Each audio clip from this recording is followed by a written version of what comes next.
Быйыл беренче сыйныфка укырга баручы Җәүдәтнең мондый кроссовкаларны тәүге тапкыр күрүе, өстендәге спорт костюмы, тагы берничә пар аяк киемнәре, күлмәкләр, санаулы сәгатьләр эчендә үсмернең гардеробы шактый яңарды һәм тулыланды. Бүгенге акциянең бер өлеше инде ул электән игълан ителгән бәхетле бала дигән акциянең дәвамы. Татарстанда булган мөселман хатын-кызлары оешмасы белән бергә өләшеп, шул әйберләрне тапшыра торган булабыз иншалла. Коронавирус вакытларында авыр хәлдә калган кешеләргә иншалла күбрәк ярдәм күрсәтү йөзеннән. Бәхетле бала игелек акциясе барышында Нурлат мәктәсибәте яшь балалары булган 50ләп гаиләгә хәйрия ярдәме күрсәтә. Күпләре Нурлат бала тудыру йортыннан чыкканда ук бала кирәк-яраклары тулы пакетлар белән бүләкләгәннәр.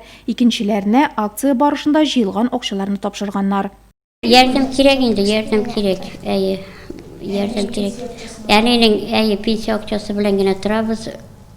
Хәзер бер кая да эшли алмыйм, әнине дә карыйм инде. Баланы да карыйм инде. Бик зур рәхмәт инде булышканыгыз өчен. Кичкенә Җәүдәт әнисе белән бергә туган авылы Фомага яңа киемнәрдә генә түгел, азык-төлек тулы тартмалар да төяп китә. Нурлат мөхтәсибе бу акциянең дәвамлы буласына ышаныч белдерә.